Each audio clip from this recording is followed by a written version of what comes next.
News first channel ಹಾಗೂ ಡಿಜಿಟಲ್ನಲ್ಲಿ ಜಾಹೀರಾತು ನೀಡಲು ಈ ನಂಬರ್ಗೆ ಸಂಪರ್ಕಿಸಿ. ನಮಸ್ಕಾರ, ಇನ್ ಸಮಾಚಾರಕ್ಕೆ ಸ್ವಾಗತ. ನಾನು ಪ್ರತೀಕ್ಷಾ. ಮೊದಲಿಗೆ ಈ ಕ್ಷಣದ ಹೆಡ್ಲೈನ್ಸ್. ದಾವಣಗೆರೆಯಲ್ಲಿ ಗಣೇಶ ಹಬ್ಬದ ವೇಳೆ ಉದ್ವಿಗ್ನ ಪರಿಸ್ಥಿತಿ. ಆಕ್ಷೇಪಾರ್ಹ ಫ್ಲೆಕ್ಸ್ ತೆರವು ವೇಳೆ ಯುವಕರ ಗಲಾಟೆ. ಪೊಲೀಸರು ಯುವಕರ ನಡುವೆ ತಳ್ಳಾಟ, ನೂಕಾಟ, ವಾಗ್ವಾದ.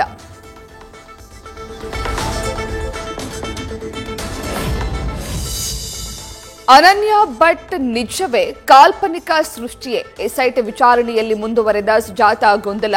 ಇವತ್ತು ವಿಚಾರಣೆ ಪೂರ್ಣಗೊಳ್ಳುವ ಸಾಧ್ಯತೆ. ಮುಂದಿನ ಕ್ರಮದ ಬಗ್ಗೆ ನಿರ್ಧಾರ.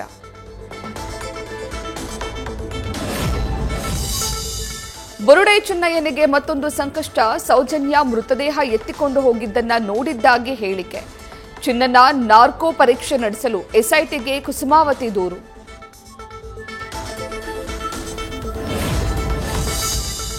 ಎಪ್ಪತ್ತೈದು ವರ್ಷ ದಾಟಿದ ನಾಯಕರಿಗೆ ನಿವೃತ್ತಿ ನೀಡುವ ನಿಯಮ ಇಲ್ಲ. ಪ್ರಧಾನಿ ನಿವೃತ್ತಿ ವದಂತಿಗೆ ತೆರೆ ಎಳೆದ ಆರ್ಎಸ್ಎಸ್ ಮುಖ್ಯಸ್ಥ. ರಾಜಕೀಯದಲ್ಲಿ ಮೋದಿ ಸಕ್ರಿಯತೆ ಬಗ್ಗೆ ಗೊಂದಲ ನಿವಾರಣೆ.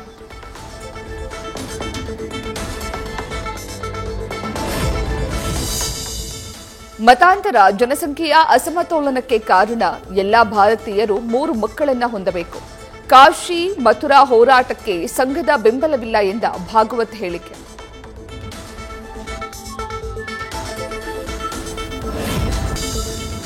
ಸಿಬ್ಬಂದಿ ಯುಪಿಐ ಖಾತೆಗಳಲ್ಲಿ ಲಕ್ಷಾಂತರ ರೂಪಾಯಿ ಹಣ ವರ್ಗಾವಣೆ. ಚೆಕ್ ಮಾಡಿ ಕ್ಲಾಸ್ ತೆಗೆದುಕೊಂಡ ಉಪ ಲೋಕಾಯುಕ್ತರು. ರಾಯಚೂರು ತಹಶೀಲ್ದಾರ್ ಕಚೇರಿ ಅಧಿಕಾರಿಗಳಿಗೆ ಕ್ರಮದ ಎಚ್ಚರಿಕೆ.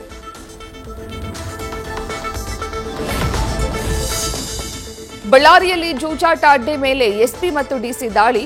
1.93 ಲಕ್ಷ ನಗದು, 13 ಮದ್ಯದ ಬಾಟಲ್ಗಳು ವಶಕ್ಕೆ. 46 ಜನರ ವಿರುದ್ಧ ಕೌಲ್ ಬಜಾರ್ ಠಾಣೆಯಲ್ಲಿ ಪ್ರಕರಣ.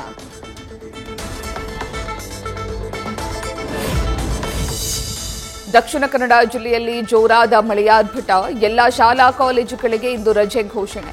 ಬೀದರ್ನಲ್ಲಿ ಮುಂದುವರೆದ ಮಳೆ ರಗಳೆ.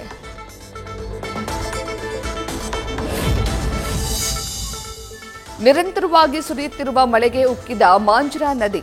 ಶಿವಮಂದಿರ ದೇವಾಲಯ ಸಂಪೂರ್ಣ ಮುಳುಗಡೆ. ಮುಸ್ತಾಪುರ ಚುಳುಕಿನಾಲ ಡ್ಯಾಂ ಸಂಪೂರ್ಣ ಭರ್ತಿ.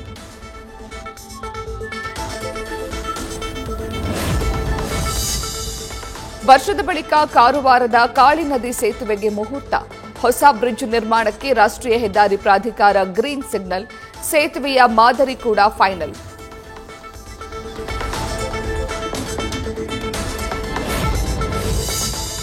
ಕಣಿವೆಯಲ್ಲಿ ಸಾಮಾನ್ಯಕ್ಕಿಂತ ಶೇಕಡ 260ರಷ್ಟು ಹೆಚ್ಚಿನ ಮಳೆ.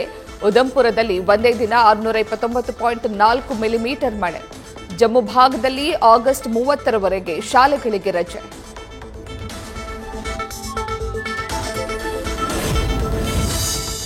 ಜಮ್ಮು ಕಾಶ್ಮೀರದಲ್ಲಿ ಮಳೆ ಸಂಬಂಧಿತ ಘಟನೆಗಳಲ್ಲಿ 45 ಸಾವು.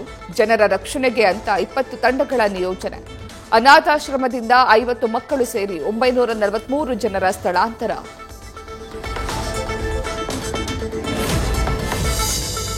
ಹಿಮಾಚಲ ಪ್ರದೇಶದಲ್ಲಿ ಜೂನ್ 20ರಿಂದ ಸುರಿಯುತ್ತಿರೋ ಮಳೆ. ಈವರೆಗೆ ಸುಮಾರು 310 ಮಂದಿ ಸಾವು, 38 ಜನ ನಾಪತ್ತೆ.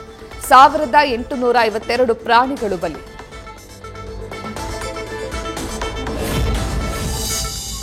ಸೊಂಟದೆತ್ತರಕ್ಕೆ ನಿಂತ ನೀರು, ಮಗುವನ್ನ ರಕ್ಷಿಸಿದ ತಾಯಿ. ಪಂಜಾಬ್ ಗಡಿಭಾಗದ ಸಿಯಾಲ್ಕೋಟ್ನಲ್ಲಿ ಘಟನೆ. ಇತ್ತ ಸೇನೆಯಿಂದ ಜನರ ರಕ್ಷಣೆ ಕಾರ್ಯ ಮುಂದುವರಿಕೆ.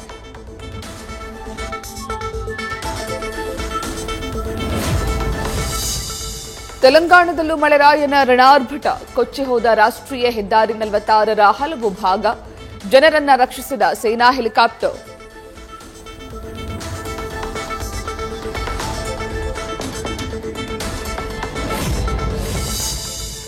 ಎರಡು ದಿನಗಳ ಜಪಾನ್ ಭೇಟಿಗೆ ತೆರಳಿದ ಪ್ರಧಾನಿ ಮೋದಿ. ಶಿಗೇರಿ ಇಶಿಬಾ ಜೊತೆ 15ನೇ ವಾರ್ಷಿಕ ಶೃಂಗಸಭೆಯಲ್ಲಿ ಭಾಗಿ. ಅಮೆರಿಕಾಗೆ ತೆರಳುತ್ತಾ ಇದ್ದ ಜಪಾನ್ ನಿಯೋಗದ ಪ್ರವಾಸ ರದ್ದು.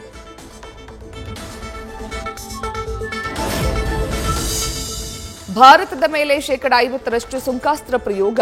ಅಮೆರಿಕಾಗೆ ಸೆಡ್ಡು ಹೊಡೆದು ಚೀನಾ ರಷ್ಯಾ ಜೊತೆ ಬಾಂಧವ್ಯ ವೃದ್ಧಿಗೆ ಮುಂದಡಿ. ಆಗಸ್ಟ್ 31ರಂದು ಕ್ಸಿ ಜಿನ್ಪಿಂಗ್ ಜೊತೆ ಮೋದಿ ಸಭೆ.